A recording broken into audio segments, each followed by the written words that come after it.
Hallelujah. Hallelujah. मत्ती अध्याय 6 पद संख्या 5 से लेकर 15 तक और 31 से 33 तक। मत्ती अध्याय 6 पद संख्या 5 से 15, 31 से 33 मिला? हाँ दीदी पढ़िए। सावधान रहो, हाँ तुम मनुष्य को दिखाने के लिए अपने धर्म के काम ना करो, हाँ नहीं तो अपने स्वर्गीय पिता से कुछ भी फल ना पाओगे। हाँ इसलिए जब तू दान करे हाँ तो अपने आगे तू ही ना बचवा, हाँ जैसे कपटी सभाओं और गलियों में करते हैं, ताकि लोग उनकी बढ़ाई करें। मैं तुमसे सच कहता हूँ कि वे अपना प्रतिफल पा चुके। परंतु जब तू दान करे तो जो तेरा दाहिना हाथ करता है उसे तेरा बायां हाथ ना जानने पाए, ताकि तेरा दान गुप्त रहे, और तब तेरा पिता जो गुप्त में देखता है तुझे प्रतिफल देगा। जब तू प्रार्थना करे तो कपटियों के समान ना हो, क्योंकि लोगों को दिखाने के लिए आराधनालय में और सड़कों के मोड़ों पर खड़े होकर प्रार्थना करना उनको अच्छा लगता है। मैं तुमसे सच कहता हूँ कि वे अपना प्रतिफल पा चुके। परंतु जब तू प्रार्थना करे तो अपनी कोठरी में जा और द्वार बंद करके अपने पिता से जो गुप्त में है प्रार्थना कर। तब तेरा पिता जो गुप्त में देखता है तुझे प्रतिफल देगा। प्रार्थना करते समय अन्य जातियों के समान बकबक ना करो, क्योंकि वे समझते हैं कि उनके बहुत बोलने से उनकी सुनी जाएगी। इसलिए तुम उनके समान ना बनो, क्योंकि तुम्हारा पिता तुम्हारे मांगने से पहले ही जानता है कि तुम्हारी क्या क्या आवश्यकता है। अतः तुम इस रीति से प्रार्थना किया करो कि हमारे पिता, तू जो स्वर्ग में है, तेरा नाम पवित्र माना जाए, तेरा राज आए, तेरी इच्छा जैसे स्वर्ग में पूरी होती है वैसे पृथ्वी पर भी हो। हमारी दिन भर की रोटी आज हमें दे, और जिस प्रकार हमने अपने अपराधियों को क्षमा किया है वैसे ही तू भी हमारे अपराधों को क्षमा कर, और हमें परीक्षा में ना ला, परंतु बुराई से बचा, क्योंकि राज्य और पराक्रम और महिमा सदा तेरी ही है।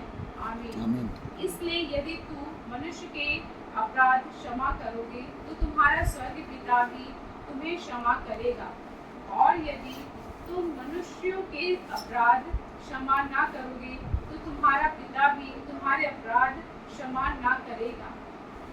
प्रभु इन वचनों के द्वारा आपको और हम सबको आशीष दे। आमीन। धन्यवाद पिता परमेश्वर। प्रभु यीशु मसीह, मेरे मुख पर पहरा बिठाइए, मेरे होठों के द्वार की रखवाली कीजिए। आज बोलने वाला मैं नहीं, वरन आप स्वयं मुझ में होकर अपने वचनों के द्वारा हम सबसे बातचीत करें, ताकि ये वचन हमें कुछ सिखाए और इसके अनुसार हम जीवन जी सकें।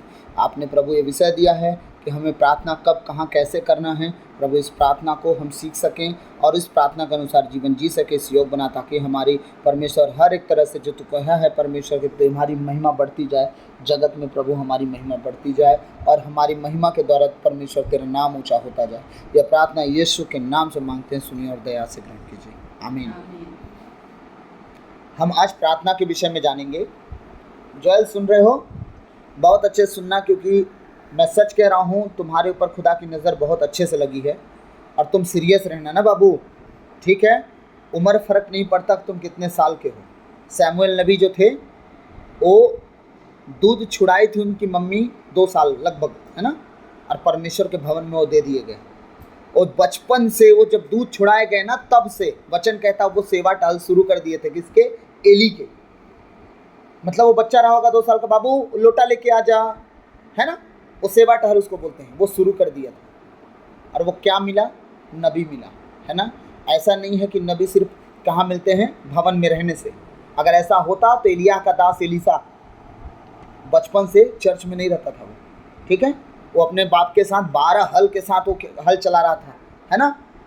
और एलिय्याह चुना एलीशा को परमेश्वर के कहे अनुसार। इसका मतलब चुनाव कभी भी किसी का भी हो सकता है। जरूरी नहीं कि तुम किस काम पे हो, जरूरी ये है कि तुम्हारा जीवन किस तरह का है, मैटर करता है। अगर आपको परमेश्वर चुना है, समझना, ठीक है? अगर चुने हुए व्यक्ति गुनाह करेंगे तो परमेश्वर चुना है वो तो लाएगा, लेकिन आशीष बहुत लेट हो जाती है। जैसे अगर परमेश्वर मुझे चुना, बचपन से मैं जब प्रभु को जाना, तब मैं जाना कि प्रभु ने मुझ पर अनुग्रह किया, और वो अनुग्रह इतना अच्छा था कि बचपन से मेरे गलतियों को छुपाया परमेश्वर। मैं बहुत जगह बेइज्जत हो सकता था, इंसल्ट हो सकता था मेरा, लेकिन हर जगह मेरी गलतियों को छुपाया। इसका मतलब परमेश्वर तब से जानता था मुझे, मैं उसे जाना फर्क नहीं पड़ता, वो मुझे तब से जाना, उसके अनुग्रह की दृष्टि मुझ पर थी। अगर मैं शुरू से गुनाह में ना रहता, है ना, इन परिवारों से होता, तो क्या पता परमेश्वर बहुत पहले मुझे इस्तेमाल किया होता। लेकिन इस्तेमाल लेट में करने का कारण मेरी गलती, मेरे गुनाह। अगर मैं सही चाल चला होता तो परमेश्वर पहले उठाया होता। मुझे 8 साल लग गए, 5 साल मेरा नाम का प्रभु में आना हो गया, 3 साल लगभग हुआ है मेरे को सेवा शुरू करे। मेरा 5 साल डूबा कि नहीं डूबा? अगर मैं सही रीति से प्रभु में चला होता 5 साल पहले, तो अभी मेरा 8वां साल कुछ और नेक्स्ट लेवल का होता। इसका मतलब मैं समय गंवाया, और हम नहीं चाहते कि तुम समय गंवाओ, ठीक है। हम चाहते हैं कि अपने परमेश्वर के साथ उस रीति से हमें चलना है जिस रीति से वो हम सबसे उम्मीद करता है, चाहता है। और जब हम उस रीति से चलने लगते हैं अपने प्रभु के पीछे, जिस रीति से हमें चलना है, उस रीति से हम प्रार्थना करने लगते हैं जिस रीति से हमें प्रार्थना करना चाहिए, मैं सच कहता हूँ समय से पहले ही परमेश्वर अपना काम हम पर शुरू कर देता है। लेकिन जब रोशनी हम पर है और हम गुनाहों में हैं, पापों में हैं, गलतियों में हैं, आज्ञा ना मानने में हैं, तो आशीषों को आने में देरी लगती है, वो आशीषें रुकना शुरू हो जाती है। दानियल से बड़े धर्मी है क्या हम? दानियल की प्रार्थना को आने में लेट हुआ। तो सोचिए हमारे साथ क्या हो सकता है। हम तो दानियल के आसपास भी नहीं भटक सकते इतने धर्मी के नाम पे, है ना।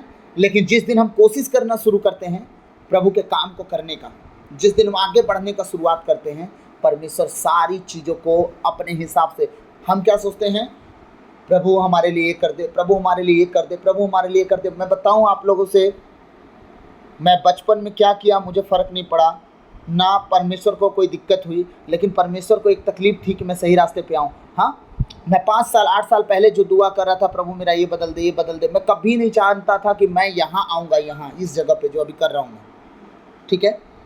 प्रभु ना वो 2 महीना 4 महीना 6 महीना वाली व्यवस्था नहीं बनाता, वो 120 साल का व्यवस्था बनाता है। जितना साल हमें धरती पर रखने के लिए दिया ना समय, आयु 120 साल का उम्र, उस साल तक का वो हमारा पूरा सिक्योरिटी देता है लाइफ के लिए। रहना, खाना, उठना, बैठना, स्वास्थ्य, सब कुछ तय करता है कि हम कैसे जीते हैं, हमारा प्रार्थना में जीवन है या नहीं है, हम उपवासी व्यक्ति हैं या नहीं हैं, हम किस तरह चल रहे हैं, किस तरह नहीं चल रहे हैं, सब कुछ हम पर तय करता है। परमेश्वर ने कभी हम पर अधिकार नहीं लिया। उसने कहा है तुम अपने मन के राजा हो, जैसा चाहो जी सकते हो, तुम्हारे विचार पे मैं अधिकार नहीं करूंगा। अगर विचार पे अधिकार करता तो हेवा फल न तोड़ती, न खाती, न अपने पति को खिला पाती। परमेश्वर विचारों पर कभी नियंत्रण करना नहीं चाहा। आमीन। तो अब हमें क्या करना है, अपने प्रभु के कहे अनुसार चलते जाना है। अगर अपने प्रभु के कहे अनुसार हम चलेंगे, मैं सच कहता हूँ हम धोखा नहीं खाएंगे, हम गड्ढे में नहीं गिरेंगे, हमारे जीवन की हर एक परिस्थिति ऊंची होती जाएगी। लोग हमें देखेंगे और कंफ्यूज रहेंगे कि आखिर इनकी भरपूरी हो कहाँ से रही है। इसी मोहल्ले में मैं नहीं जानता, लेकिन परमेश्वर मुझे अभी राइट नाउ बता रहे हैं, इस घर की बढ़ोतरी के लिए लोग चिंता में हैं कि कुछ समय पहले तो कुछ नहीं दिखता था, अचानक से सब हो कहाँ से रहा। लोगों की चिंता बढ़ गई है कि पूर कहाँ से रहा है, पहले तो ऐसा नहीं हो रहा था। इसी घर की बात कर रहा हूँ जिस घर के छत के नीचे हम लोग हैं। अनुभव हो रहा है आप लोग को? जो लोग पहले उठते बैठते थे, अब वो लोग जलन रखना शुरू कर दिए हैं, वो आना जाना बंद कर दिए होंगे इस घर से। सही है, मैं तो बहुत टाइम बाद आ रहा हूँ, लेकिन मेरे को अंदर से परमेश्वर ये बात बता रहा है।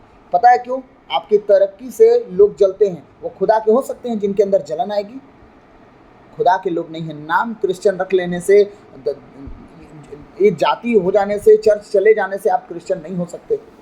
हाँ, अगर कोई बढ़ रहा है तो उसे और प्रोत्साहित करो कि और बढ़े। वो बढ़ रहा है तो गिरने ना पाए, ऐसा प्रोत्साहित करो, पीछे से ढकेलते रहो, उसके चाल चलन पे ध्यान दो, गड़बड़ ना करने पाए।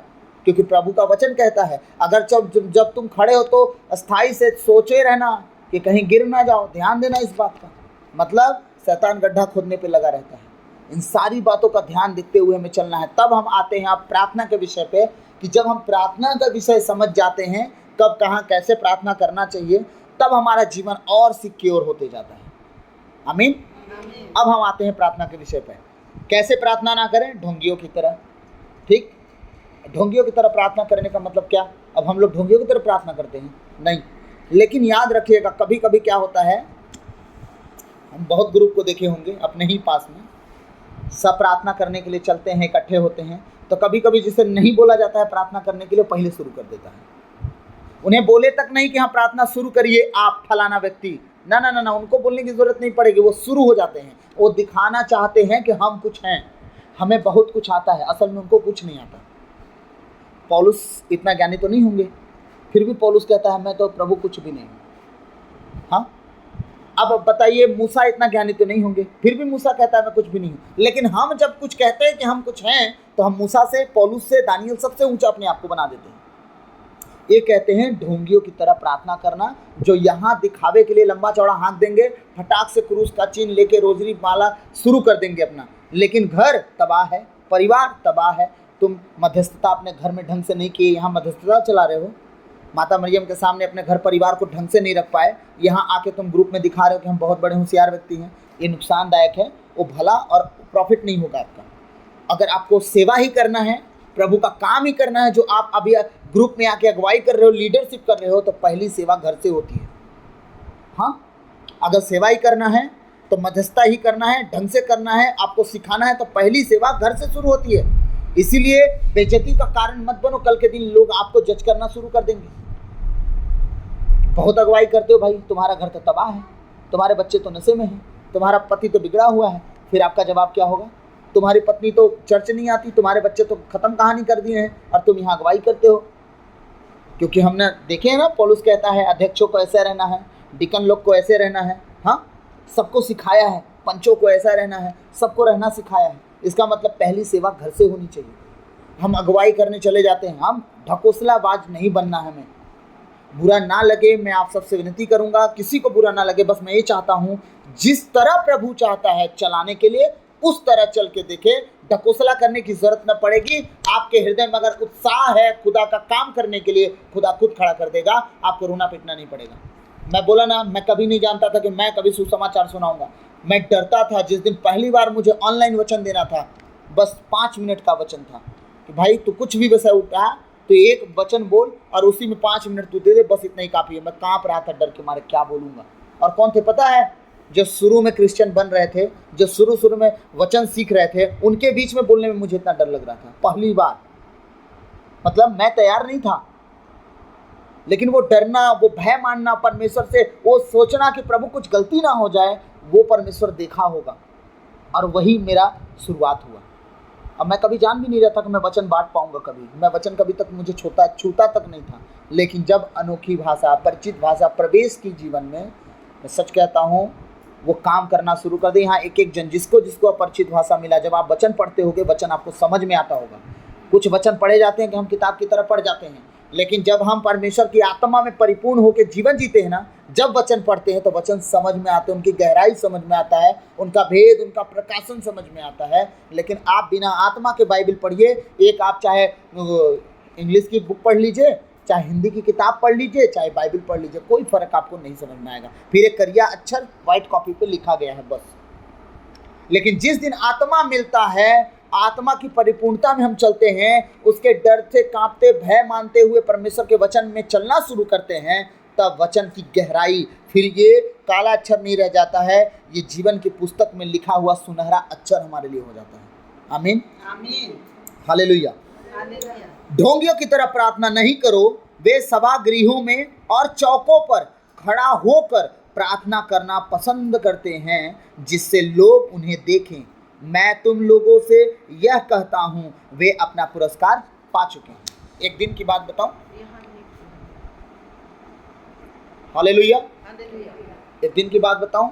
एक जगह सगाई था, ठीक है, एक जगह सगाई था। तो जब खाना वाना बन गया, तो जो घर के मुखिया थे, उन्होंने मुझसे कहा, बेटा चलो प्रार्थना करो।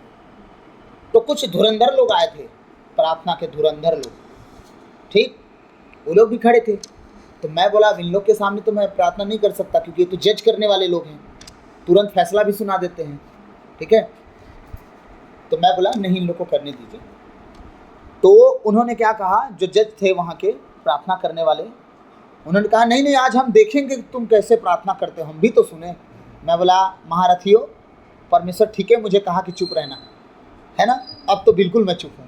बोला नहीं नहीं, आप लोग के सामने मैं क्या हूँ बताइए, आप लोग ऊंचे फकीर हैं, हम तो अभी अभी बच्चे हैं, कल के लड़का, जैसा कि आप लोगों ने मुझे पहले भी कहा है, कल का लड़का हमें सिखाएगा, मुझे यही कहते थे वो लोग, कल का लड़का हमें सिखाएगा। उन्होंने प्रार्थना किया। जब घर का मुखिया सेटिस्फाइड नहीं हुआ उस प्रार्थना से, मैंने नहीं कहा कि प्रार्थना गलत था, लेकिन वही कभी कभी याद रखिएगा, 2 सेकंड की प्रार्थना जो है ना, जीवन में बड़ा आशीष का काम कर जाता है ना। लेकिन कभी कभी 10 मिनट की प्रार्थना भी कुछ कर नहीं पाती है। वो मुझे पकड़े, मुझे लेके गए पर्ची के नीचे, टूटा हुआ घर के नीचे, फिर मेरा हाथ पकड़े, बोले अब प्रार्थना कर। फिर मैं उनके लिए प्रार्थना किया। सच कह रहा हूँ, इतनी भीड़ आई थी, वो डर रहे थे कि खाना पूरेगा कि नहीं पूरेगा। वो खाना इतना बचा कि दूसरे दिन दान लुटाए उस खाने को। वो विश्वास नहीं कर रहे थे कि जितना मैं बुलाया नहीं उतने लोग आए हैं, मतलब वो घर के एक एक सदस्य आ गए। होता है ना कि हम बुलाए हैं सिर्फ इंगेजमेंट में, हाँ, लोटा पानी में तो एक एक जन करके आएंगे, ज़्यादा से ज़्यादा 2 जन, लेकिन पूरा खानदान एक घर से उठ के आ गया। वो टेंशन में थे कि होगा कि नहीं होगा, लेकिन परमेश्वर की ऐसी दया हुई कि खाना भरपूरी से, घटा ही नहीं। अगर मालिक जो रहा घर का, अगर वो उस प्रार्थना से खुश रहा होता तो मुझे क्यों पकड़ के ले जाता साइड में, उन्हें भी बुरा ना लगे और प्रार्थना भी हो जाए। ये है बुद्धि। अब वो सबके सामने खूब लंबा चौड़ा हाँक भी दिए, वो दुआ भी किए, सब ठीक है, सब अच्छा है, परमेश्वर सबकी सुनता है, लेकिन दिखावा करने की जरूरत है क्या? उन्हें मुझे बोल के क्या साबित करना था उनको? मुझे जज क्यों कर रहे हैं? जब आपको कहा गया कि आप प्रार्थना करो तो आप प्रार्थना करो ना।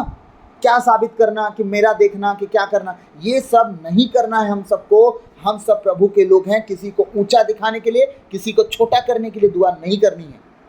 जब आपको कहा जाए आप करो, नहीं कहा जाए साइड में रहो।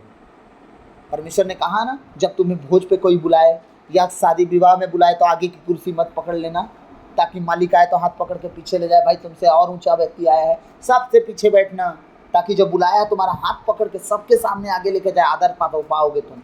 ये जीवन में हमें आगे बढ़ना है। आमीन। प्रभु कह रहे हैं कि क्या करा, वो अपना प्रतिफल पूरी तरह से पा चुके हैं, अपना पुरस्कार पा चुके हैं। 6वां वचन करा है, जब तुम प्रार्थना करते हो तो अपने कमरे में जाकर द्वार क्या कर लो, बंद कर लो। अब यहाँ पे कितने लोग हैं जो द्वार बंद करके प्रार्थना करते हैं? 1 2 3। प्रभु खूब आशीष दे। अब माताओं और पिताओं दोनों के दोनों, आप लोग कब करेंगे द्वार बंद करके प्रार्थना?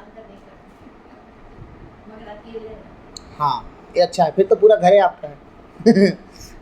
द्वार बंद करके प्रार्थना करने का मतलब बहुत बड़ा रहस्य है। मैं खुले दरवाजे में प्रेयर नहीं कर पाता हूँ। मुझे ना अगर कोई देखे प्रार्थना करते, मेरा पीठ देखे या मेरा फेस देखे, मुझसे नहीं होगा। आपका दिमाग कहाँ रहेगा? कोई आपको देख रहा है, चाहे वो घर का सदस्य हो, चाहे आपका बच्चा हो, आपका बेटा हो, आपकी माँ हो, आपका भाई, कोई ना कोई तो देख रहा है ना। प्रार्थना करते करते क्या पता आपका मन नाचने का कर दे और फिर वो देखेंगे। वो बार बार दिमाग में चलता है कि नहीं चलता है? चलता है ना। आपको कोई देख रहा है। अब इस कंडीशन में क्या आप प्रार्थना उस आत्मिकता से कर पाओगे जैसे आपको करना चाहिए? जब मैं देखता हूँ मेरे घर में गर्मी ज़्यादा लग रही है, दरवाज़ा कंपलसरी है खोलना, बीच वाले रूम से बाहर वाले रूम में, है ना। मेरा किचन बहुत छोटा सा है, मैं वहाँ घुस जाता हूँ किचन में, तब दरवाज़ा बंद करता हूँ। जब वहाँ मच्छर काटते हैं तब मैं ग्राउंड में भाग जाता हूँ। जब नाचने का मन करता है ग्राउंड में भाग जाता हूँ। 2 बजे रात में मुझे कौन देखेगा? महुआ के पेड़ के नीचे, महुआ के परछाई में कोई नहीं दिखता, और मैं वहाँ शुरू हो जाता हूँ, खूब नाचता हूँ जब तक थक ना जाऊँ मैं। फिर इसके बाद घर जाता हूँ, जा अब कुर्सी में बैठ के दुआ करूँगा, फिर ताली बजाऊँगा, गीत गाऊँगा, आराधना करूँगा, अनोखी भाषा में प्रार्थना करूँगा। ये मेरा रात गुजर जाता है पूरा का पूरा। 4 बजे, 5 बजे, 5:30 बजे, कभी कभी 6 बज जाता है सुबह। हाँ, इस तरह से मेरा समय जाता है। अब ये क्या हो रहा है? द्वार बंद करके प्रार्थना। अब मेरी पत्नी, मेरी बेटी सामने खड़ी हो जाए, मैं दुआ कर पाऊंगा? फिर वो क्या हो जाएगा? पारिवारिक प्रार्थना हो जाएगा। और वो पारिवारिक प्रार्थना एक लिमिट में रहता है, अनलिमिटेड नहीं हो पाता है। व्यक्तिगत प्रार्थना जो द्वार बंद करके होती है उसका कोई लिमिट नहीं है। वो आप 8 घंटा कर सकते हैं, 15 घंटा कर सकते हैं, 3 घंटा कर सकते हैं, वो आपके ऊपर है। उसमें कोई रूल नहीं। यही तो सो गई है। पारिवारिक प्रार्थना में कोई ना कोई लुढ़कते रहेगा। वो प्रार्थना अलग है। लेकिन व्यक्तिगत प्रार्थना जो द्वार बंद करके होता है वो बहुत इंपॉर्टेंट प्रार्थना है और हमें वही इंपॉर्टेंट प्रार्थना पर ध्यान देना है। अगर और आगे उठना है और ऊंचा उठना है, रानी दीदी लगभग 3 महीना आपके पास वो समय आने वाला है कि आप भरपूरी में जाएंगे। अब 3 महीना, बस 3 महीना भरपूरी, मतलब सब कुछ करने के बाद भी आप ऊपर रहेंगी, घटी में नहीं बढ़ती में जाएंगी, बढ़ती में जाएंगी। और वो खर्च, वो मतलब बहने का जरिया जो है ना, जो बह जाता है कभी कभी, वो सब रुकने वाला है और वो स्टोर होगा। परमेश्वर आने वाले समय में आपको अच्छे काम के लिए इस्तेमाल करेगा, इस बात का ध्यान रखिएगा। लेकिन कोठरी अब बंद, जैसे आप अब तक करते आए हैं आगे भी करते जाइएगा, परमेश्वर बढ़ाते जाएगा। आमीन। जब तुम प्रार्थना करते हो तो अपने कमरे में जाकर द्वार बंद कर लो और एकांत में अपने पिता से प्रार्थना करो। तुम्हारा पिता जो एकांत को भी देखता है तुम्हें क्या देगा? परमेश्वर का पुरस्कार क्या होगा? पीतल का, सोने का, गोल्ड मेडल। फिर क्या होगा? Silver coin. परमेश्वर जब मेडल देता है ना, वो मेडल दुनिया में कोई देने वाला पैदा भी नहीं हुआ है कोई। वो जब पुरस्कार देने पे आ जाएगा ना, वो पुरस्कार संसार में कोई दे नहीं सकता, पा भी नहीं सकता, जो पुरस्कार परमेश्वर देने पे आ जाए। मुर्दों को जिलाने का पुरस्कार किसी के पास है? अगर वो दे देता है और जब मुर्दे जीने लगते हैं, उस पुरस्कार से बड़ा कोई पुरस्कार दिखता है? फिर दुनिया में इससे बड़ा पुरस्कार क्या हो सकता है कि कोई व्यक्ति मुर्दा जिला दे? परमेश्वर उसे इतना बड़ा पुरस्कार अगर दे दे, इस पुरस्कार से बढ़ के क्या चाहिए आपको? सही है। तो परमेश्वर जब गुप्त में आप जब उसके साथ उठते बैठते हो, उससे बात करते हो, उसके बाद जब चुप होते हो, खुदा से कहते प्रभु जितना बकना था मैंने बक दिया, अब तुझे सुनना चाहता हूँ, तुझे सुनना चाहती हूँ, अब तू मुझसे बात कर, अपनी योजना बता। आज नहीं बताएगा, कल नहीं बताएगा, लेकिन आप सुनना बंद मत करो, आप बैठो, इंतजार करो। हम क्या करते? दुआ करते, हमारी कोटा पूरा, हम उठ के चल दिए। No no no no no, इस तरह प्रार्थना नहीं करना है। आपने अपना तो सब कुछ बता दिया प्रभु को, राय धनिया जीरा प्याज, है ना। अब प्रभु का तो कुछ सुनना है ना। अब प्रभु जब धीरे से कान में कुछ आवाज डालेगा, हृदय में कुछ बात डालेगा, मन में कुछ विचार डालेगा, वो विचारों से आप परखेंगे कि परमेश्वर की ओर से है या शैतान की ओर से है। शैतान भी बीज बोता है। यीशु मसीह 40 दिन का प्रार्थना करके उठे थे। हम उतने धर्मी नहीं है जितना यीशु मसीह थे, उन्हें परखने लगा, तो हमें भी परख आ सकती है। लेकिन हमें वचन के द्वारा, सिखाने वालों के द्वारा, बाइबल के द्वारा हमें सब कुछ जांचना है कि ये जो आया, परमेश्वर ऐसी बातें आपके दिल में डालेगा जो एग्जैक्ट आप समझ जाओगे कि नहीं, ये 100% परमेश्वर की ओर से है। जब वो दिल में डालेगा ना, तब आपके मुंह से बात निकलेगी कि ये परमेश्वर ने कहा। तो कहते हैं ना, परमेश्वर ने मुझे कहा, परमेश्वर ने मुझे दिखाया, परमेश्वर ने किया, वो किया। वो साबित नहीं कर पाते हैं, बस कहा। और जब वो पूरा हो तब आप जान जाओ कि नहीं, उससे वो परमेश्वर ने कहा। 6 महीना, 3 महीना, ठीक। और जोएल, ठीक। आप ये सब अपनी अपनी तैयारी अब परमेश्वर के साथ बना। याद रखना, भविष्यवाणियाँ कभी भी अपने से पूरी नहीं होती, उसके लिए हमें वर्कआउट करना पड़ता है। खुदा जो कह रहा है कि कोठरी बंद करो और फिर देखो कि मैं क्या करता हूँ, वो पुरस्कार आप सब लेने के लिए तैयार रहिएगा। सब सब सब, कोई एक जन नहीं है ऐसा जो कि नहीं उसे पुरस्कार मिलेगा। बस वो चाहता है कि कुंडी बंद करो। ये विषय मैं तैयार नहीं किया था, परमेश्वर ने आज दिया है, क्योंकि अब हम कब तैयार होंगे? परमेश्वर दीदी आपसे सेवा चाहता है, सच कह रहा हूँ, परमेश्वर आपसे सेवा चाहता है। और वो सेवा परमेश्वर के सुसमाचार का होना चाहिए, बाकी लोगों की तरह नहीं कि आप ले आके बाइबल थमा दीजिए तो आपको जेल हो जाए। ये सब करने की जरूरत नहीं है। परमेश्वर का काम बता के सेवा करना होता है कि खुदा क्या करता है ये बताइए, और परमेश्वर देखिएगा ना, बहुत सी आत्माओं के आपके द्वारा बचाएगा। आने वाला समय ऐसा होगा यीशु मसीह के नाम से, आमीन। सेवा एक प्रचारक बस नहीं करता है, परमेश्वर का सेवा एक चलने वाला, बताने वाला कि भैया वहाँ प्रार्थना होने वाला है, आप जाइए, प्रभु आपके जीवन में काम करेंगे। ये सेवा सबसे बड़ी सेवा है। प्रचारक आएगा, जो बुलाएगा बुलाया, नहीं बुलाया नहीं बुलाया, जो आया आया, नहीं आया नहीं आया। प्रचारक को क्या करना है? नहीं ना, वो तो जितने आए हैं उन पर ध्यान देगा। लेकिन जो नहीं आ सकता था, कलीसिया उन्हें बुलाई, हाँ, वो सबसे बड़ा सेवा का काम किया। सही कह रहा हूँ? ये काम जो बड़ा आपको दिया जा रहा है ना, ये काम देखिएगा आप लोग के जीवन में होगा। लेकिन अब पर प्रॉब्लम कहाँ है कि आप बैठाओगे कहाँ? खुदा फिर गुरुटो खोलने जा रहा है, आमीन। फिर और इस बार जब खुलेगा कोई बंद नहीं कर पाएगा, ऐसा होगा। ठीक है, हमारी तैयारी द्वार बंद करके होनी चाहिए। तब जब आप किसी को सुसमाचार सुनाएंगे, प्रभु का काम बताएंगे, वो इकट्ठा होगा और इसके बाद देखिएगा पहले की महिमा अब की महिमा पहले की महिमा से बढ़ के होगी। आमीन, हालेलुया। प्रभु का वचन कह रहा है, जब तुम प्रार्थना करते हो तो अपने कमरे में जाकर द्वार बंद कर लो और एकांत में, मतलब तुम्हें ना कोई देखता हो, सुने तो सुने, हमको क्या करना है, लेकिन तुम्हें कोई ना देखे, एकांत में तुम्हें लगे कि तुम्हें कोई देख नहीं रहा है, दरवाजा बंद, बाहर वाले जो करना है करो, हम तो दुआ करने आ गए। ठीक है, तुम्हें एकांत में जाना है। उस समय तुम्हें यह महसूस हो कि तुम हो और तुम्हारा प्रभु और कोई नहीं है। वहां जाके तुम्हें प्रार्थना करना है। तुम्हारा पिता जो एकांत को भी देखता है तुम्हें पुरस्कार देगा, वो इनाम देगा, और उसका इनाम छोटा मोटा नहीं होगा। वो ऐसा परमेश्वर है कि एक ग्रह ही बना दिया जो हीरे का है। हाँ, ऐसा ग्रह बनाया जो हीरे का है। यहाँ से अगर नोट 100 के डॉलर लगा दी जाए तो सीधे चांद तक पहुंच जाएगा, अगर उसको बेचेंगे तो भी नहीं खत्म होगा। मतलब पृथ्वी की पूरी मिट्टी अगर हीरे का बन जाए तो सोचिए, ऐसा ग्रह खुदा ने बनाया कि पूरा हीरा से भरा वो ग्रह है। सोचिए वो कितना अमीर होगा कि अगर आपको पुरस्कार देगा तो छोटा मोटा पुरस्कार देगा, ले तो सिक्का पकड़ता जा, हाँ नहीं, वो जब पुरस्कार देगा तो एक बड़ा पुरस्कार देगा। आमीन, अब 7वां वचन कहता है, प्रार्थना करते समय गैर यहूदियों की तरह रट नहीं लगाओ। रट मतलब रोज की प्रार्थना, सीखी सिखाई का वचन क्या कह रहा है, रट्टू तोता नहीं बनना है। आपकी सिचुएशन क्या है, उस सिचुएशन के अनुसार आपको प्रार्थना करना है। अब आपको आपके बच्चों के लिए दुआ करना है। ठीक है, बच्चा बिगड़ रहा है, पढ़ाई नहीं कर पा रहा, कमजोर हो रहा है, मनमानी कर रहा है, सब कुछ जो भी हो, अब पूरी बाइबल में बच्चों के लिए दुआ, बच्चों के लिए वचन कहाँ पे लिखे हैं कि आप अपने बच्चों के लिए दुआ करोगे? आप कुछ भी बोल के बच्चों के लिए दुआ नहीं कर सकते। हाँ, जब स्तोत्र ग्रंथ अध्याय 112 का 2 हम पढ़ते हैं, भजन संहिता 112 का 2 जब हम पढ़ते हैं, उसमें लिखा है, धर्मी जन की संतान फलेगी फूलेगी और पृथ्वी पर पराक्रमी होगी। प्रभु तूने कहा धर्मी जन की संतान, तो पहले क्या होगा? धर्मी जन किसको बनना है? माँ बाप को। माँ बाप जब धर्मी जन बन जाते हैं तब संतान फलती फूलती है। माँ बाप अगर गड़बड़ है, संतान का आशा मत कीजिएगा कि फलेगा फूलेगा, क्योंकि प्रभु ने खुद कहा है, आशीष 1000 पीढ़ी लेकिन श्राप मात्र 4 पीढ़ी। अब 4 पीढ़ी अगर तुम सही से कर लिए, 4 पीढ़ी अगर संभाल लिए, 1000 पीढ़ी के लिए आशीष में देने के लिए तैयार हो। तो माता पिता अगर धर्मी जन हैं, औलाद किधर भी जाए खुदा कान पकड़ के खींच के लाके लाइन में खड़ा करेगा। ये है हमारा परमेश्वर, क्योंकि वो वादा किया है, धर्मी जन की संतान अगर 7 बार भी गिरेगी ना, उठाते रहेगा। उठाएगा कि नहीं उठाएगा?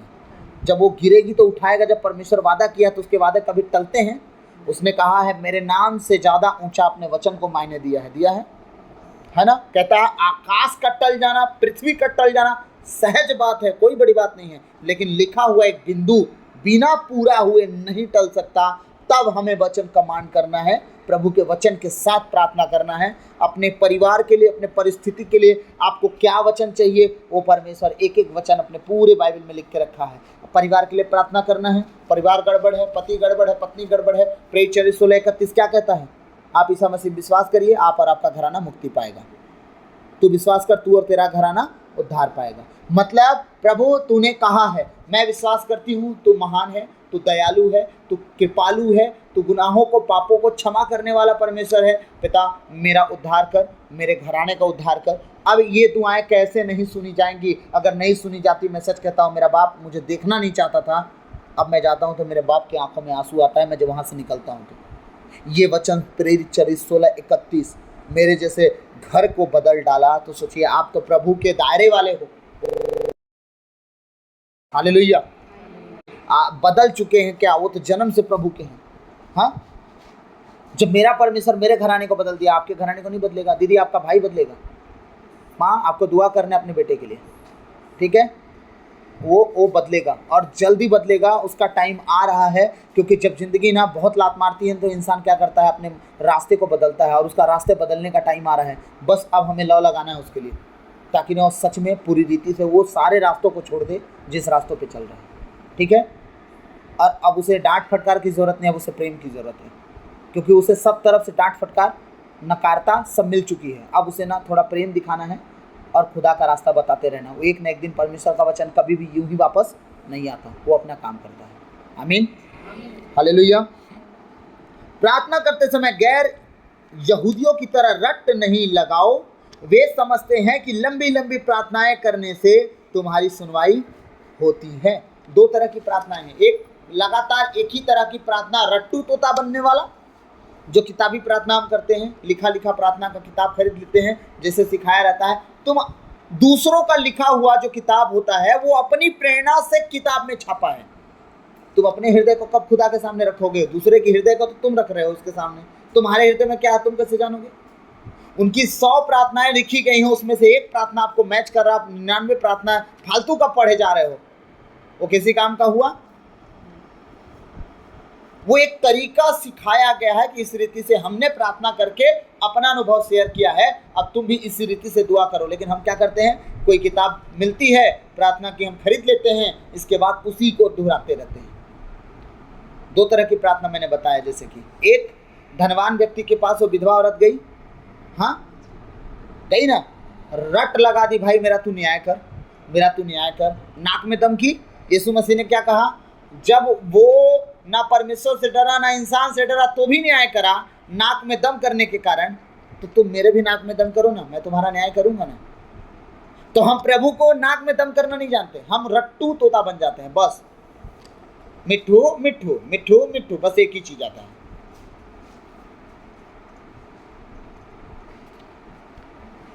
हिमनला तो नींदे दबाए धारे थे, मैं का कहूं। हालेलुया। पता है, अगर वचन सुनते समय नींद आए, अभी भी पाप का राज घर पे जीवन पे काम कर रहा है, सही है ना? अगर वो काम नहीं कर रहा है, नींद नहीं आ सकती, आपके कान खड़े रहेंगे कि वचन से कुछ चुक ना जाए। जब हम ना उस दासता में फंसे रहते हैं ना, तो हमें दबाता है। आप चर्च में चलिएगा कभी भी, आराधना के बाद 10 मिनट वचन चलता है, लगभग 80% लोग शुरू हो जाते हैं। तो मुझे बोलना पड़ता है, जितनों को नींद आ रहा हो बोले हालेलुया, लगभग सारा चर्च हालेलुया बोल देता है। हाँ, हम सबको नींद आ रहा है, ऐसा वाला सिस्टम, समझ रहे हैं? तो कभी कभी हमें क्या करना होता है, उपवास में जाना होता है। जब अगर शरीर पे जय पाना है, उपवास में जाइए। उपवास में जाने से क्या होता है पता है? 90% इच्छाएं खत्म हो जाती हैं। हमारा माइंड बताता है भाई हम तो उपवास हैं, हम तो उपवास हैं, हम तो उपवास हैं। ना खाने से मतलब, ना पीने से मतलब, ना भागने से मतलब, क्योंकि भागेंगे भी कैसे? उपवास हैं, भागने के लिए थोड़ी ना उपवास हैं। क्या करने के लिए? प्रभु के वचन के पास बैठने के लिए, है ना? प्रार्थना करने के लिए उपवास है। तो जब इन बातों को हम जान लेते हैं कि हम उपवास हैं, हमारा 12 घंटा बर्बाद ना होने पाए, हम 8 घंटा किए तो 8 घंटा बर्बाद ना होने पाए, तो ज़्यादा समय प्रभु को देने की कोशिश करते हैं।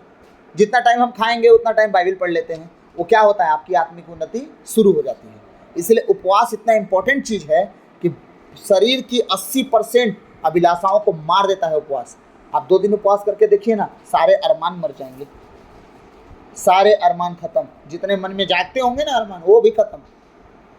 शरीर का अरमान मार देता है उपवास। क्यों? पूरा दिमाग चला जाता है प्रार्थना पे, कि हम उपवास हैं और प्रार्थना नहीं किए, पूरा दिन अखल जाता है। जिस दिन चालीसा के दिन, आप लोग सब चालीसा थे, कितने लोग थे? हम सब में से, ठीक है। चालीसा के दिन जिस दिन हम काम में फंसे रहे होंगे पूरा दिन, और शाम को खाना खाए होंगे, उस दिन याद नहीं आया कि आज हम दिन भर दुआ नहीं किए।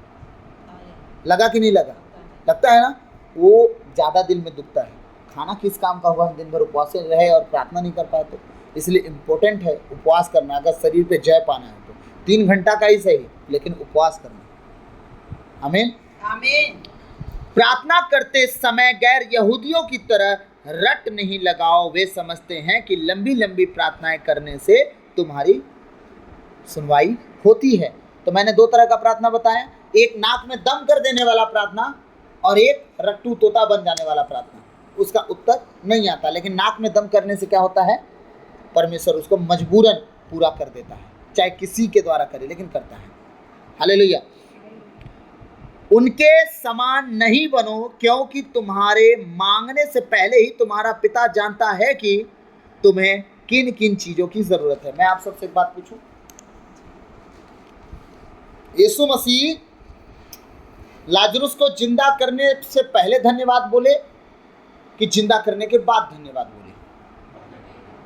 यीशु मसीह दाखरस, वो जो घटे था काना के विवाह भोज में, वो दाखरस बनने के बाद धन्यवाद बोले कि पहले धन्यवाद बोले? हृदय को जांचने वाला कौन है? आपकी जरूरतों को जानने वाला कौन है? हाँ, प्रभु मैं तुझ में घटते जाऊं, तू मुझ में बढ़ता जाए, ठीक है? मेरी जरूरतों को तू मुझसे ज्यादा बेहतर जानता है। मुझे चाहिए थी एक 2 चक्का की गाड़ी, खुदा कहता है 2 चक्का मैं दूंगा 2 ही जन चढ़ोगे। मैं चाहता हूँ 4 चक्का दूं ताकि 5 जन चढ़ो। समझ रहे हैं? उसकी योजना बड़ी है। तो हम जिद लगाए हैं 2 ही चक्का दे, 2 ही चक्का दे, नहीं देगा, क्योंकि आप दुआ कर रहे हो, आप प्रार्थना कर रहे हो और वो भला पिता है, तो वो जानता है कि आपकी जरूरतें कहाँ से पूरी करेगा। अब वो जब जान रहा है कि आपकी जरूरतें कहाँ से पूरी करेगा, तो आपके रट लगाने से भी वो नहीं देगा। और जब वो देता है तब हम कहते हैं अरे प्रभु, हम तो सोचे भी नहीं थे तू ये कर देगा हमारे लिए। तब बोलेगा तुम्हारी सोच मेरी सोच से अगर मिल जाती तो मैं भी तुम्हारे जैसा होता। मैं ईश्वर क्यों होता? मैं ईश्वर हूँ तो तुम्हारी सोच से मैच खाने के लिए नहीं हूँ। मेरी सोच कहीं बड़ी है। मैं तुम्हारा फ्यूचर प्लान करता हूँ। तुम आज के लिए सोचते हो, मैं भविष्य के लिए सोचता हूँ। ये हमारा परमेश्वर है। तो रटने से भी वो नहीं दे सकता, नाक में दम करने से भी वो तब तक नहीं दे सकता जब वो जान जाता है कि आप सिर्फ उसी के खोजी हो। तब वो अपने हिसाब से, अपने विचार से आपके जीवन में बहुतायत से आशीष का काम करता है। हम जब इस घर के बुनियाद को डाले होंगे तो हम नहीं सोचे होंगे कि हमारा घर इतना अच्छा बन जाएगा, ठीक है? जब इस घर को हम बना रहे थे तो हम ये नहीं सोचेंगे ऊपर वाला जब खंड बनेगा तो हम उसमें फैसिलिटी ऐड करेंगे, इतनी सारी ऐड कर पाएंगे, क्योंकि हम तो उस समय ये सोच रहे थे भैया छत तो ढल जाए, हम ऐसे ही रह लेंगे यार, बन तो जाए, छत तो पड़ जाए, है ना, हम काम चला लेंगे। खुदा है, बस हमें दुआ करना है। योजना जब वो बनाता है, परिपूर्णता से योजना बनाता है। सही है? तो जब हम प्रार्थना करें ना, दुनियादारी ना सोचे, क्योंकि खुदा जब यीशु मसीह उनका बेटा है, वो जब कुछ मांगने से पहले खुदा को धन्यवाद देता था, बोलता प्रभु मैं तुझे धन्यवाद देता हूं कि तूने मेरी सुनी। और वो कहां से दुआ किया था? हृदय से, जिसको जांचता परमेश्वर है, ठीक है? वहां से जब वो दुआ कर रहा था, प्रभु धन्यवाद हो तेरा कि तूने मुझे सुना, मेरी प्रार्थनाओं को सुना। इसके बाद क्या हुआ? जो बोला हुआ कि नहीं हुआ? लाजरुस कम आउट, आया बाहर कि नहीं आया? जाओ अंगूरी को क्या करो, मेहमानों में बांट दो। वो पानी जो था अंगूरी बदला कि नहीं बदला?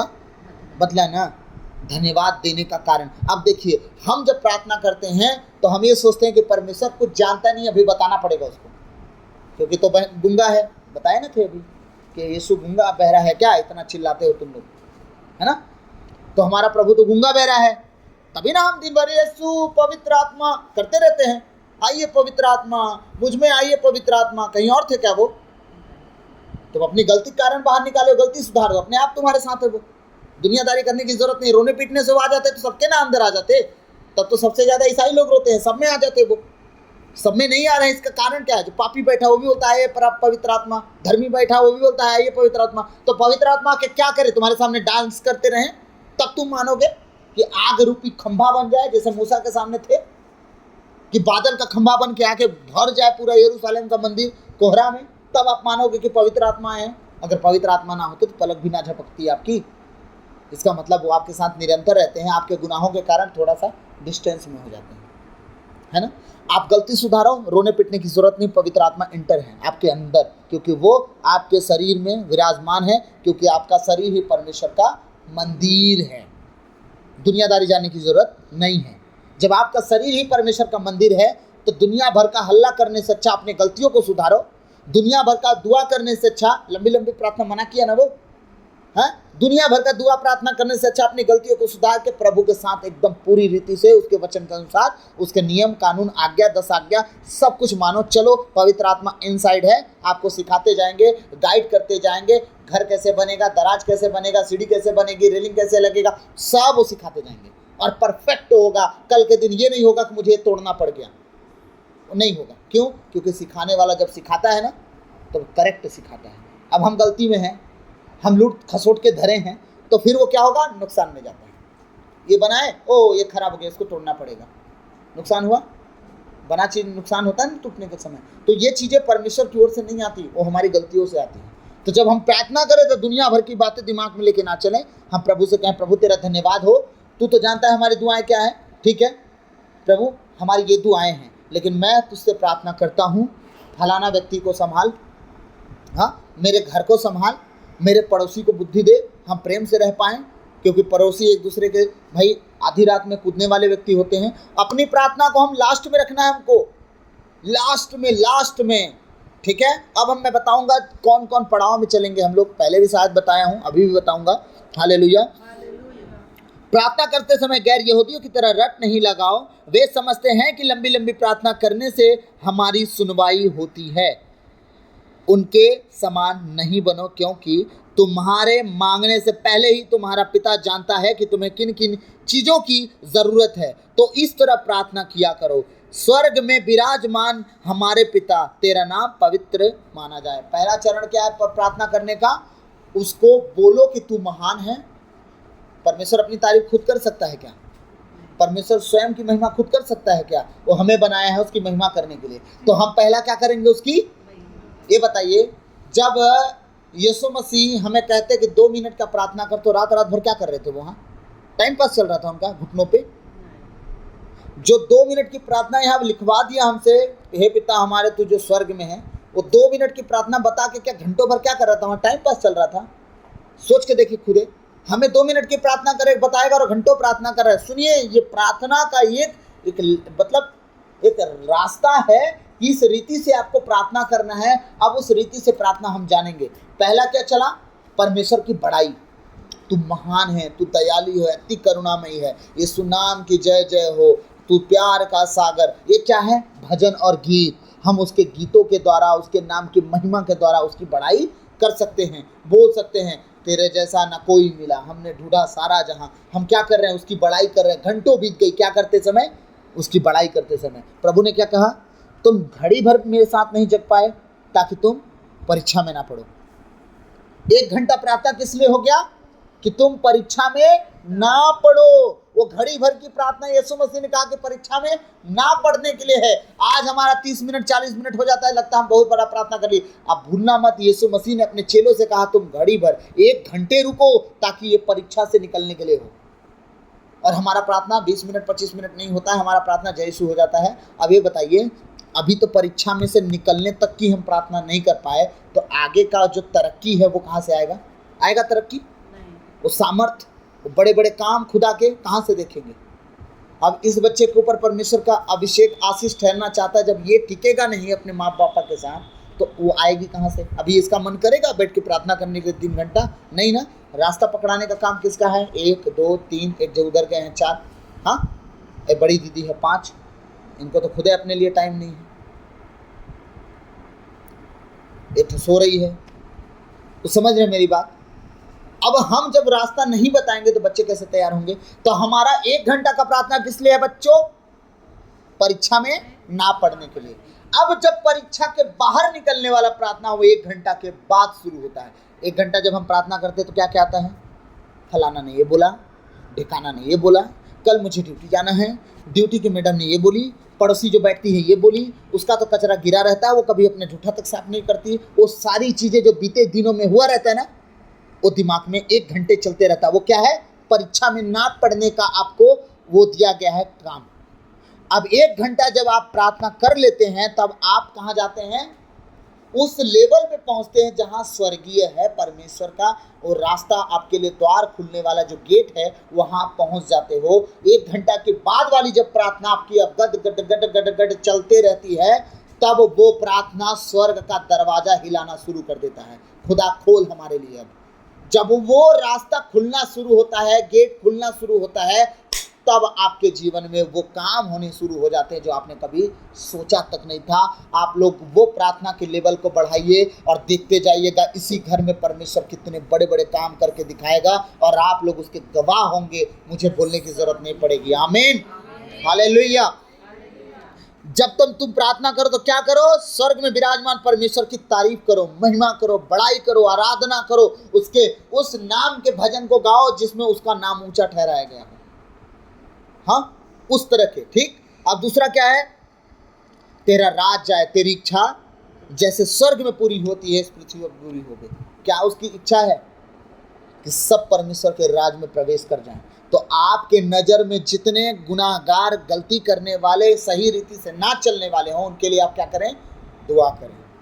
अपने परिवार के लिए दुआ करें, अपने पड़ोसी के लिए दुआ करें, चर्च के लिए दुआ करें, सिस्टर फादर के लिए दुआ करें, उन सब के लिए दुआ करें जो परमेश्वर के राज्य में पहुंच सकें। और उन लोगों के लिए प्रार्थना करें जो आज तक सुसमाचार सुन के वापस नहीं आ रहे हैं, वो भी आए। जो सुसमाचार सुन के वापस चले गए, वो भी लौट के आए। उनके लिए अब क्या करना है? आपको दुआ करना है। किसने कहा? आप गुप्त में प्रार्थना करो दूसरों के लिए और आपके ऊपर शैतान हावी होगा? कभी नहीं हो सकता, वो उसकी इतनी औकात नहीं है।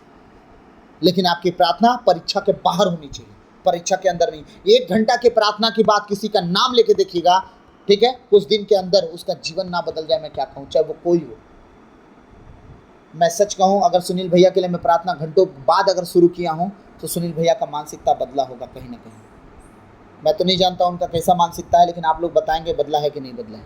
बदला है तो 1 घंटे बाद वाली प्रार्थना मैं करता हूँ। जब भी करता हूँ ऐसे लोगों को जो प्रार्थना में सम्मिलित नहीं हो पाते और इच्छा मतलब बात फैमिली की नहीं मानते, अपनी मर्जी से चलते हैं, मैं उनके लिए शुरुआती प्रार्थना में नहीं घुसता हूँ। घंटे बीत जाते हैं तब मैं जब पूरी तरह से जान जाता हूँ कि अब मेरे लिए रास्ता खुल चुका है, मैं जो बोलूँगा खुदा मेरा सुनेगा, ठीक है।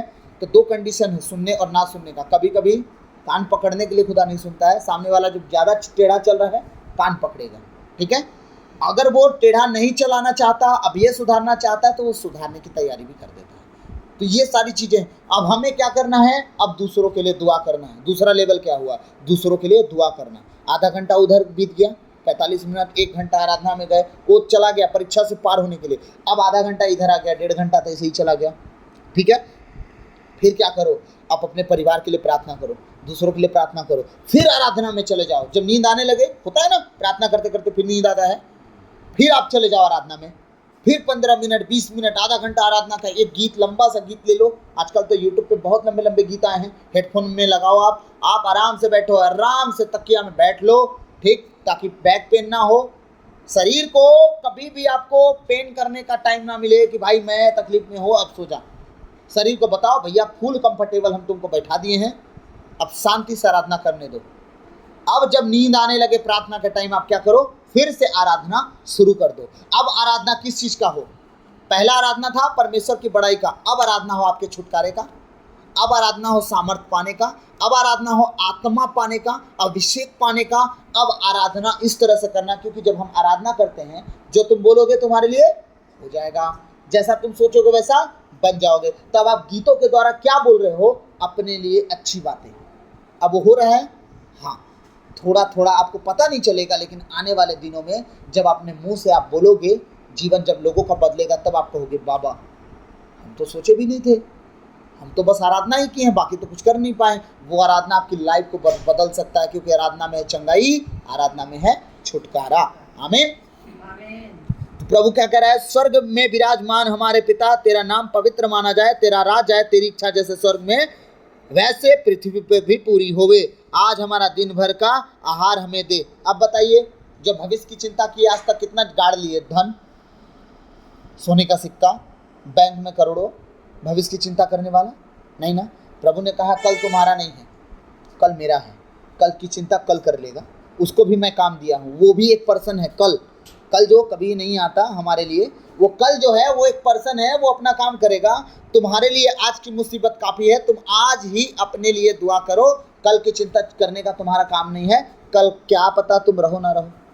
भाई किसी न किसी दिन एक व्यक्ति का कल तो नहीं आता है ना।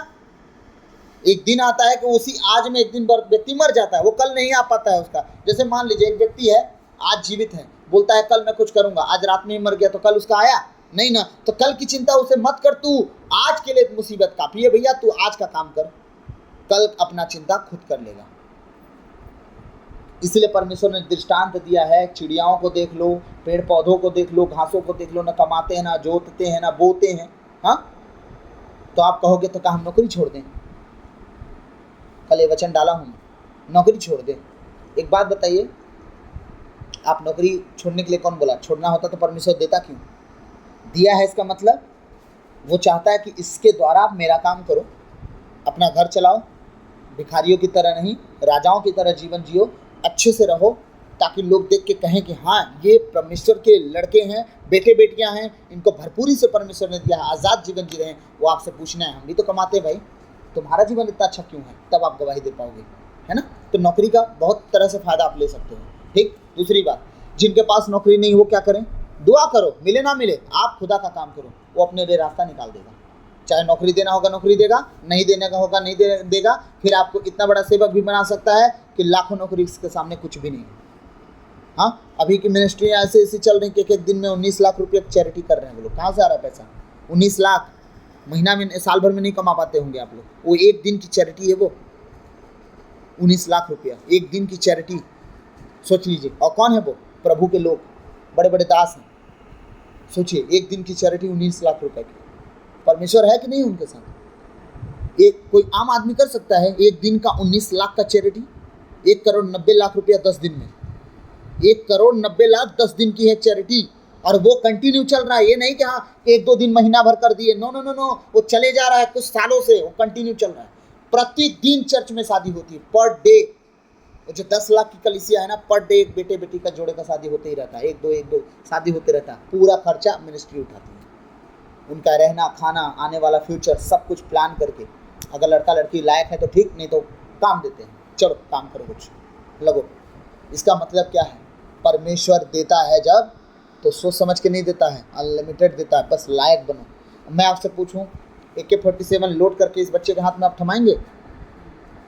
पहले तो गोली चलाएगा तो न जाने किधर गोली लगेगी और खुद फेंका जाएगा, उसका झटका संभाल नहीं पाएगा। तब परमेश्वर उस हाथ में कभी नहीं दे सकता वो अधिकार जो उस लायक नहीं है। तो हमें क्या बनना है? प्रभु तू दे ना दे, तेरा नाम महान हो, चल तेरे साथ हम जिएंगे। परमेश्वर जब करना शुरू करेगा ना, आपके पैर के नीचे जमीन खिसक जाएगी। हम बैठ के सोच ही रहा था, मैं हूँ क्या, कौन था, क्या था, कुछ भी नहीं। प्रेम प्रसाद जी हमारे फादर जी, हम लोग प्रार्थना में इकट्ठे होते थे, मैं पीछे छुपा रहता था, डर के हमारे फादर कुछ बोल ना दे मुझे कि रोहित तुम कुछ बोलो। मैं क्या बोलूँगा, बका जाता था मैं। एक बार निवेदन के लिए बोले, मैं डर गया, मैं बोलूँ क्या? ठीक है, मैं वही बंदा था ना। पर अब मैं बिना स्वार्थ के प्रभु के पीछे चला हूँ। प्रभु कुछ दे मत दे, हो गया सब ठीक है, तेरे साथ चलना है मुझे, बस बात खत्म। जानता नहीं था प्रभु के बारे में कुछ, राई धनिया जीरा कुछ पता नहीं था उनके बारे में, कुछ भी नहीं। बाइबल भी पढ़ता था तो कभी यहाँ जंप करता था, कभी वहाँ जंप करता था, कभी वहाँ जंप करता था। उत्पत्ति खोला, मूड बदल गया, चलो मलाकी में चलते हैं। मलाकी खोला, मूड बदल गया, चलो मत्ती में चलते हैं। मत्ती खोला, मूड बदल गया, चलो हम चलते हैं कहाँ? प्रकाशना ग्रंथ में। ऐसे ही जंप कर करके बाइबल पढ़ता था। प्रभु को समझ में आया होगा, चलो कहीं ना कहीं खोज तो रहा है ना, लेकिन बाइबल पढ़ता था। 1-2 अध्याय पढ़ता जरूर था मैं दोपहर में, क्योंकि बोर हो जाता था ना। और लास्ट टाइम में बाइबल को देता था अपना, पहला टाइम नहीं, लास्ट टाइम। खुदा कहीं ना कहीं से कहा नहीं था। इतनी नौकरी थी मेरी, सारी नौकरी प्राइवेट ही करता था, लेकिन ठीक ठाक नौकरी थी, सारी नौकरी छुड़वा डाला। जब भी नौकरी करता था कुछ ना कुछ अड़चन आ जाती थी, छोड़ना पड़ता था। मैं क्या जानूँ परमेश्वर की योजना क्या है। अब देखिए, बड़ा नौकरी दे दिया मुझे, बहुतों का जीवन संभाल, है ना। तो हम क्या करें अब? परमेश्वर के राज को मांगे कि परमेश्वर अपने राज को अपने लोगों में दे, हमारे पड़ोसी में दे, हमारे घर में दे, हमारे खानदान में दे, हमारे परिवार में दे, हमारे रिश्तेदारों में दे। वो गड़बड़ ना करे। तेरा राज जहाँ आता है वहाँ गड़बड़ी का राज नहीं है, स्वतंत्रता का राज है। ठीक है, जब हम इस तरह से दुआ करेंगे तो हमारा प्रतिदिन का भी रोटी, सबका ठिकाना उसके हाथ में चला जाएगा। वो आज क्या देगा, कल क्या सोचा है, परसों क्या सोचा है, 120 साल तक आपके लिए क्या सोचा है, वो तय करना शुरू कर देगा। मात्र एक कारण कि आप उसके कहे अनुसार चलो, बस। ना उस वचन से दाएं मुड़ो ना बाएं मुड़ो। आप नहीं करोगे तो कोई करवा लेगा। चलिए छत बना है, ऊपर से ढकेलूं मैं, कूदेंगे आप? नहीं ना, आपका मन नहीं, कोई कूदवा लेगा आपको। इसका मतलब क्या है? जो भी हम करते हैं सोच समझ के करते हैं, हमारा फैसला होता है, उसमें कोई नहीं आपको उकसाता है। अब मैं आपसे पूछूं, आप जब कहोगे कि भैया हम आज की चिंता करेंगे तो कल कैसे होगा? अब मैं आपसे पूछूं, जब परमेश्वर ने इजराइलियों को मिस्र से निकाला था, 40 साल तक वो हर चलाए थे, दाना छींट के बोए थे, फिर आगे चल के फिर पीछे आके गेहूं काटे थे। इसका मतलब परमेश्वर को दिखाया है हमें कि 40 साल तक उन्हें जब कुछ करना नहीं पड़ा, मैंने दिया ना, तो तुम बस मेरे पीछे तो चलो। वो बादल के खंभे के पीछे चले हैं, आग के खंभे के पीछे चले हैं। परमेश्वर ने सब कुछ दिया। मांस मांगे बटेरे खिला दिया, लो खाओ मांस खाओ। स्वर्ग से इतने बटेरे गिरा दिया उसने, समुद्र के सारे बटेरे आके पड़ गए, खाओ। तो क्या था वो? उसकी इच्छा के अनुसार चलने का परिणाम। थोड़ा सा ना शैतान भरमा देता है हम लोग को। कहाँ पता है यार, सब ठीक है कि प्रभु का वचन कहता है कि तुम चिंता मत करो, लेकिन कमाना भी तो जरूरी है। कोई मना किया है जिसको नौकरी है मत करो? मना किया है क्या? तो देता क्यों नौकरी? और नहीं दिया है तो क्यों नौकरी के पीछे परेशान हो, क्यों परेशान हो? जब वो काम दिया है ना घर पे, 1 2 3, है, एक ठो लड़का है 4, एक ठो लड़का है 5 जन को संभालने के लिए दिया है ना। घर संभालो, वचन संभालो, मोहल्ले के लोगों को संभालो, कुछ तो दिया है काम। हाँ, कल के दिन यही जब बड़ी होगी ना और यही अपने पैरों पे खड़ी होगी ना, तो जो बीज आज बो रही है ना, वो आप इसके जीवन में काटेंगे, इसके जीवन में काटेंगे, तब कहेंगे हाँ प्रभु तू तो महान है प्रभु, हाँ तू तो दयालु है प्रभु, मैं तो नहीं जान रही थी कि तू मुझे काम क्यों नहीं देता था। है, वो फ्यूचर प्लान करता है। ठीक है, हम छटपटाएं, लाख हाथ पैर चलाएं, शांत होकर जिस दिन बैठ गए ना, अब प्रभु तेरी इच्छा पूरी हो, मिले ना मिले, जा जैसा हम थे शुरू कर रहे हैं। प्रभु ने कहा है ना अपने वचन में, प्रकाशना ग्रंथ में, स्मरण करो कि तुम कहाँ से गिराए गए।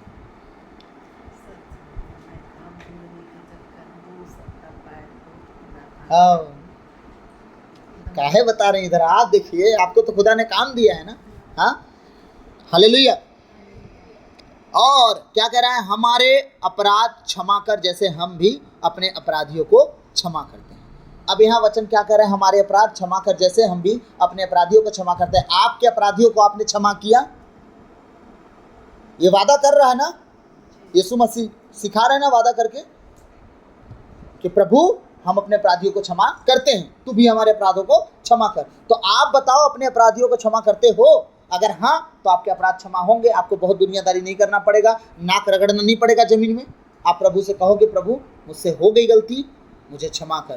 तो एक डाकू को माफ़ कर सकता है, ठीक, तू अपने इनकार करने वाले को माफ़ कर सकता है, मैं तुझे इनकार भी नहीं कर रहा हूँ, नहीं कर रही हूँ, तो मुझे माफ़ कर। लेकिन पहले इम्पॉर्टेंट ये है, क्या आप उन व्यक्तियों को माफ़ किए जो आपके परिवार के थे, घर के थे, रिश्तेदार के थे, आपके वो सगे संबंधी थे जो आपके साथ एकदम रूडली व्यवहार करके गए और आपका दिल दुखा के गए और आप उनको देखना तक नहीं चाहते, क्या उन्हें आपने माफ़ किया?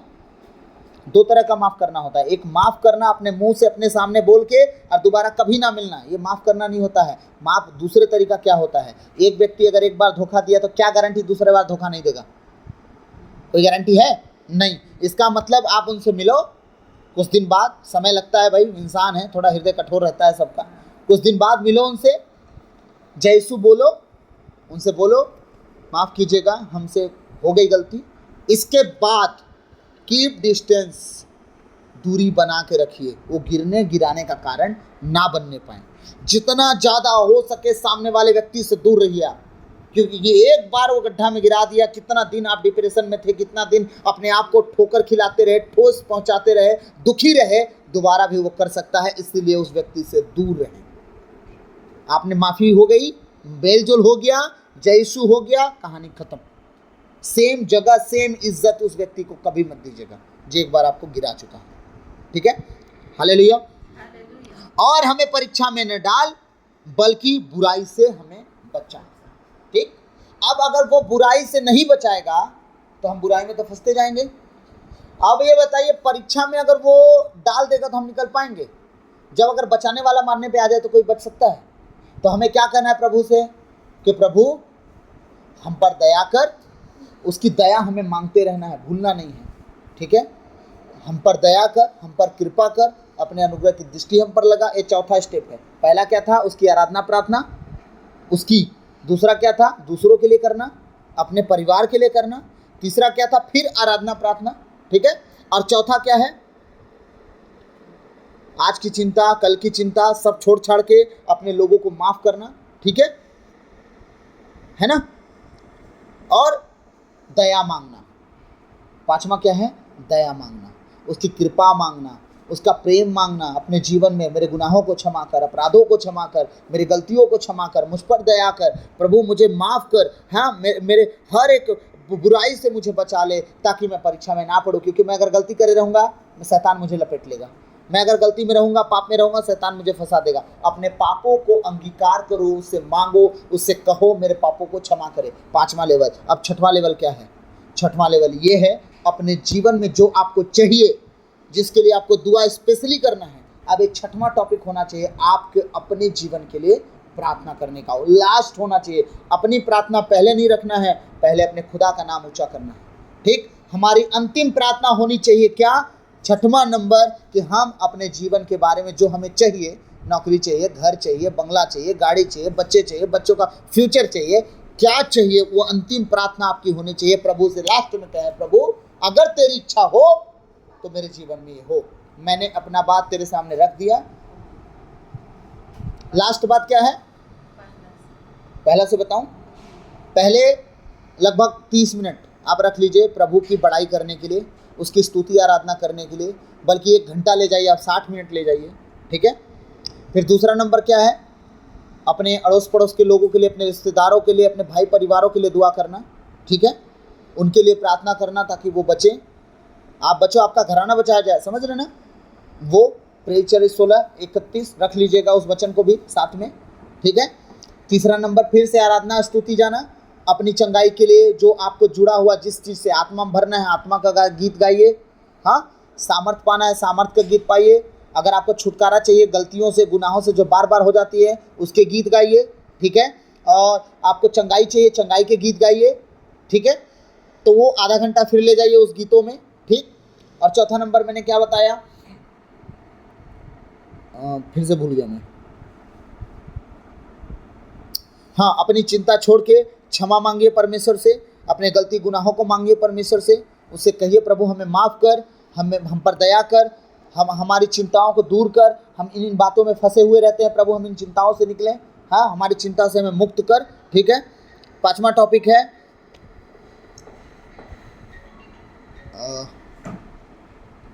परमेश्वर की दया मांगना है ताकि आप गुनाह, 5वां नंबर, 5वां, चौथा बताया ना मैं, 5वां मांगिए कि प्रभु अब तेरी दया मुझ पर हो, ए यीशु दाऊद के पुत्र मुझ पर दया कर, मेरे गलतियों से मुझे बाहर निकाल, मेरे गुनाहों से मुझे बाहर निकाल। अपने पापों को अंगीकार करते हुए प्रभु से माफ़ी मांगना है, दया मांगना है, उसकी कृपा मांगना है, ठीक है। ये चौथा टॉपिक है, प्रभु से मांगते रहें उसकी दया की ज़रूरत हमें बहुत ज़्यादा है, उसकी दया मांगते रहें और उस दया से बने रहें। और उसकी दया जब हम पर आएगी, हम देखिएगा हर गुनाह से पार होते जाएंगे, जीतते जाएंगे, आगे बढ़ते जाएंगे। अंतिम प्रार्थना, 6वां टॉपिक, अंतिम प्रार्थना होनी चाहिए कि प्रभु अगर तेरी इच्छा हो तो मेरा पति सुधर जाए, प्रभु अगर तेरी इच्छा हो मेरे बच्चे अच्छे लेवल पे हों, प्रभु अगर तेरी इच्छा हो मेरा जीवन आत्मिक हो जाए, प्रभु अगर तेरी इच्छा हो मुझे घर मिल जाए, मुझे गाड़ी चाहिए। मैं अपनी ज़रूरतों को आपको 6वीं लास्ट दुआ में रखना है, अपनी व्यक्तिगत प्रार्थना को लास्ट में रखना है, उसकी इच्छा के अनुसार। प्रभु अगर तेरी इच्छा हो तो ये हो जाए, अगर तेरी इच्छा हो तो ये हो जाए, मुझे इन चीज़ों की ज़रूरत है पर तेरी इच्छा हो, क्योंकि मैं जानता हूँ तू भला पिता है, जो तू मेरे लिए करेगा वो अच्छा करेगा। ये अंतिम प्रार्थना होनी चाहिए। अब बताइए कितना मिनट हुआ टोटल? 30 मिनट ही रख लीजिए। चलिए अब बताइए 6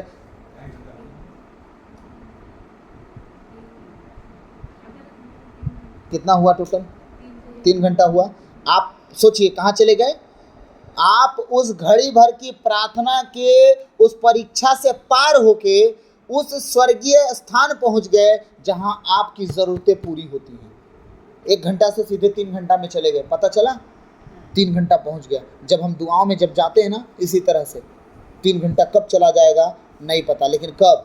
जब शरीर पर काबू पा लेंगे तब, जब रात का खाना छोड़ देंगे तब, जब दिन का खाना छोड़ देंगे तब। जिस तरह से आपको टाइम मिलता है दुआ करने का, उस तरह से आपको शरीर पर काबू पाने के लिए खाने को शरीर को उतना ही देना है जितना सिर्फ शरीर चल सके।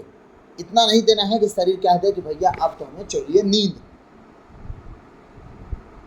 इतना नहीं देना है। मैं उपवास रहूं, रात का ना रहूं, मैं खाना अपने हिसाब से खाता हूं, घर में परोस के दे देने से नहीं खाता हूं। 2 रोटी मतलब 2 ही रोटी होता है।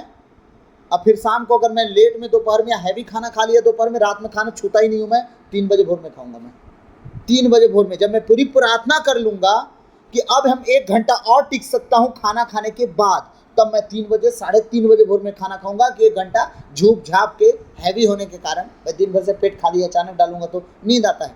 3 बजे भोर में 3:30 बजे भोर में खाने पे बैठूंगा ताकि झूप झाप नींद नान करके जो भी बचे प्रार्थना वो लास्ट वाला प्रार्थना हो। क्योंकि जो अंतिम प्रार्थना होती है ना, अंतिम जो नींद से भरा हुआ दुआ होता है, जब आपका माइंड ना सब कुछ भूलना शुरू कर देता है और आप बस इस पर फोकस करते हैं कि मैं सो ना जाऊं, जितना बन सके मैं दुआ कर लूं, वो प्रार्थना सीधे परमेश्वर से मेल करा देती है और उसी टाइम परमेश्वर दर्शनों में अपने दासों के द्वारा, अपने अगुओं के द्वारा, वचन के द्वारा फिर आपसे बात करता है। और वो प्रार्थना आपके जीवन में बहुत बार ऐसा हुआ भी होगा, जो प्रार्थना करते करते सो गए होंगे, दर्शनों में, सपनों में परमेश्वर के लोग आए होंगे, आपको कुछ दिए होंगे, आशीष, वरदान, वचन, कुछ ना कुछ मिलता है। इस तरह से प्रार्थना हमें करना है। आमीन।